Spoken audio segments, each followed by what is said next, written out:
From a young age, I knew ghosts existed. Even though I learned to shut them out, some experiences were too intense to forget. Today, I'll share with you two stories that forever changed my view on spirits. The first one is a dark tale from my childhood, and the second, well, it's a story that explains why I'll never touch a Ouija board again. The first story takes us back to the Moros. I was just a little girl celebrating my friend's birthday. Her birthday always fell on Halloween, so naturally she had a Halloween-themed party. She often mentioned that her basement felt strange and that she didn't like being down there alone. But with around 10 10-year-old girls having a sleepover on Halloween night, the basement was the only option. Her mom and grandma set us up there, and we started playing those creepy games like light as a feather, stiff as a board. Oddly enough, I was the only one who actually levitated. I remember opening my eyes and finding myself nearly at the ceiling. It was terrifying. As the night wore on and some girls started to get tired, we brought out the Ouija board. Some of our friends were too scared to join in, but the rest of us began asking innocent questions. Things like who the birthday girl was going to marry, or how old we'd be when we had kids. When it was my turn, I asked a question about myself. The board replied with just one word: dead. That freaked some of the girls out even more. Then, one girl screamed, claiming she saw something behind me in the mirror. We stopped playing after that. Hours later, 3 of us, including me and the birthday girl, were still awake.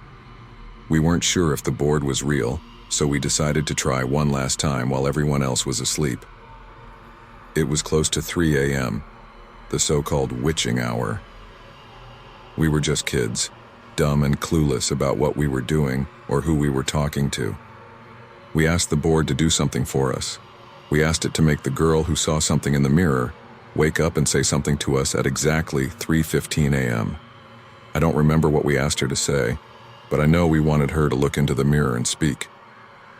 3:15 was about 20 minutes away. We said goodbye to the board and put it away. The 3 of us sat there talking about how impossible our request was, until 3:15 a.m. hit. Her basement had a big grandfather clock that didn't chime anymore, but the clock itself still worked. We watched and waited. And just before the time changed to 3:16, it happened. The girl shot straight up out of her blankets, eyes closed, and looked directly at the mirror. She whispered what we asked her to say, then dropped back onto her pillow like nothing had happened. We just stared at each other, frozen. Not a single other girl stirred. Not one moved an inch. We were so freaked out we didn't sleep until the sun came up. And in October in the Midwest, that's pretty late. We got maybe 3 hours of sleep that night. That was my first experience with an Ouija board, and it changed the way I viewed spirits forever. I still feel guilty that I essentially asked for one of my friends to be possessed. Needless to say, don't ever do that. Our second story comes nearly a decade after the first.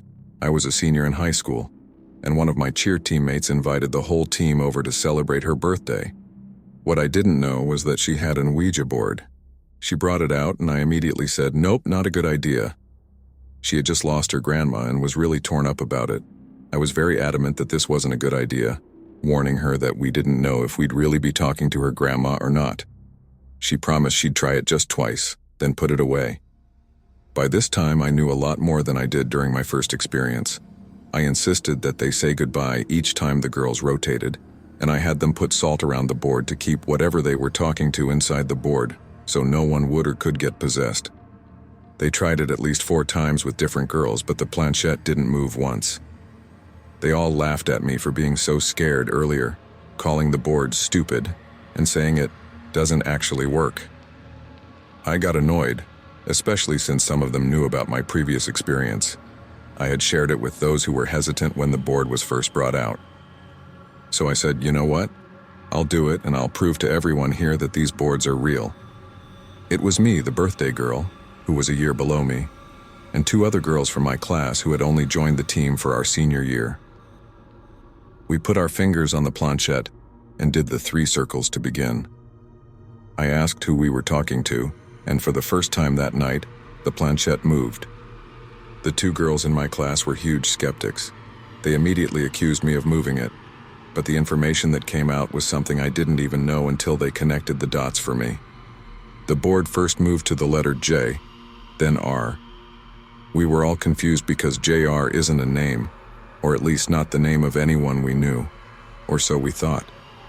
We asked why they were here, and the board spelled friend. We asked again, who is this? And the board spelled JR. We asked what J stood for, and it began spelling JONAT, and one of the girls from my class screamed, "No way."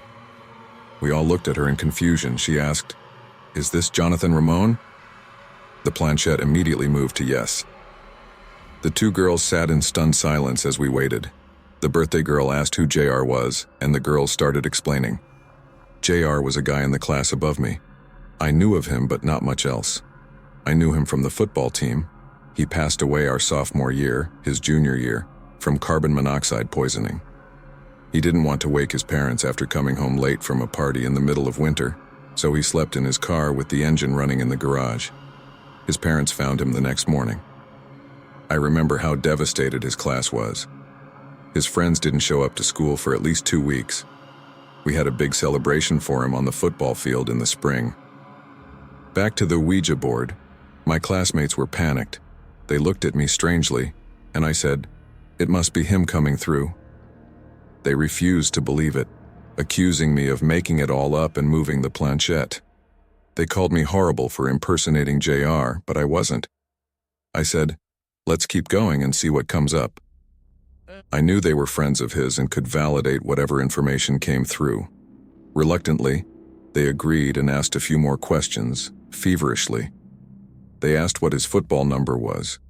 The planchette moved to 2 numbers and the girls were in shock. I looked at them not knowing what the numbers meant. 2 years had passed since his death, and I had no memory of his number. Then they asked what color car he had. The board answered red, which was true. I remembered that the picture they used for his memorial showed him with his red car. He loved that car. Then they asked who his best friend was. I had no idea who that would be. Again, we had mutual friends, but I never spoke to JR, and our mutuals never really talked about him to me. The board spelled out his best friend's name. The guy had a unique name, so we asked for the last name just to confirm, and it spelled that out correctly too. The girls didn't even say goodbye.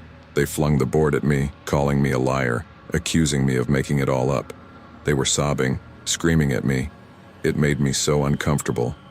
I was nothing but a tuner, an instrument opening the veil for them, and they thought I was an awful person.